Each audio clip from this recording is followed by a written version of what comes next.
नमस्कार। रामायण की कहानी। माता सीता का हरण होने के बाद भगवान राम को लंका तक पहुंचने के लिए उनकी वानर सेना जंगल को लंका से जोड़ने के लिए समुद्र के ऊपर पुल बनाने के काम में लग जाती है। पुल बनाने के लिए पत्थर पर भगवान श्री राम का नाम लिखकर पूरी सेना समुद्र में पत्थर डालती है। भगवान राम का नाम लिखे जाने की वजह से पत्थर समुद्र में डूबने के बजाय तैरने लगते हैं।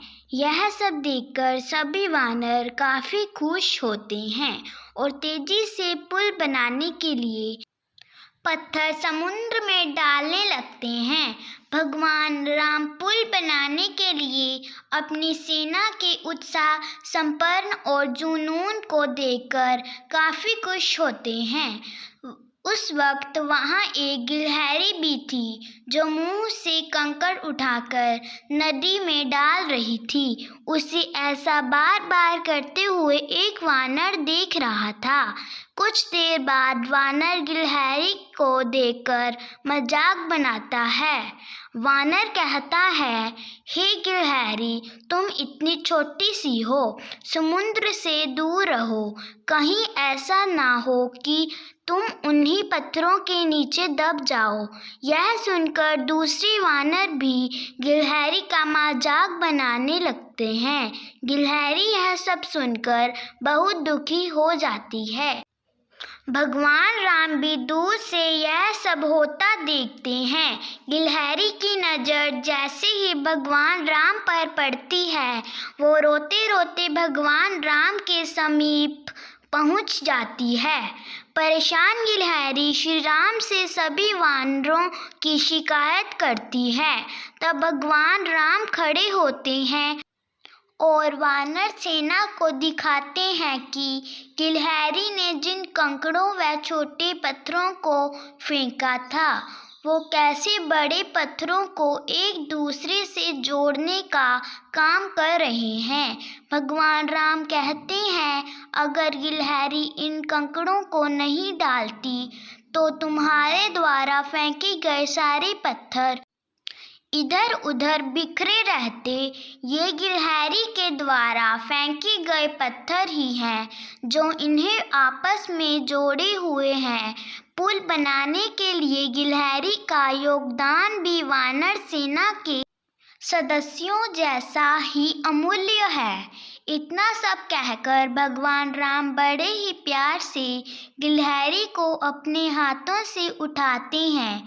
फिर गिलहरी के कार्य की सराहना करते हुए श्री राम उसकी पीठ पर बड़े ही प्यार से हाथ फेरने लगते हैं। भगवान के हाथ फेरते ही गिलहरी के छोटे से शरीर पर उनकी उंगलियों के निशान बन जाते हैं। तब से ही माना जाता है कि गिलहरियों के शरीर पर मौजूद सफ़ेद धारियाँ कुछ और नहीं बल्कि भगवान राम की उंगलियों के निशान के रूप में मौजूद उनका आशीर्वाद है।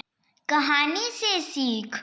दूसरों के कार्य का मजाक नहीं बनाया जाना चाहिए। कार्य में किसी भी तरह का योगदान महत्वपूर्ण होता है।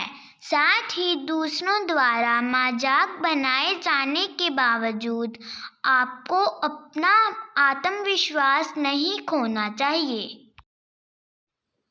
भगवान राम के अनमोल वचन। जिनके मन में सदैव दूसरे का हित करने की अभिलाषा रहती है अथवा जो सदा दूसरों की सहायता करने में लगे रहते हैं, उनके लिए संपूर्ण जगत में कुछ भी दुर्लभ नहीं है। व्यक्ति सामने न होने पर भी नाम से उसको जाना जा सकता है, परंतु नाम के बिना व्यक्ति की पहचान नहीं हो सकती।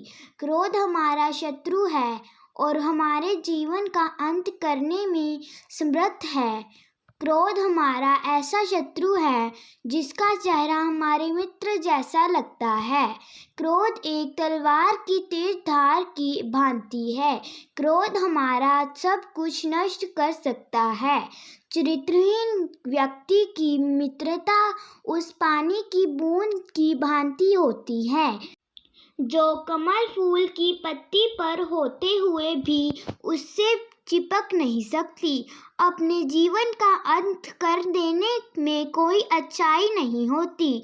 सुख और आनंद का रास्ता जीवन से ही निकलता है। जो दूसरों को कष्ट और दुख देता है और उन पर अत्याचार करता है, ऐसे दुष्ट राक्षस को लोग एक ना एक दिन उसी प्रकार मार देते हैं जैसे कि एक जहरीले सांप को मार डालते हैं। धन्यवाद।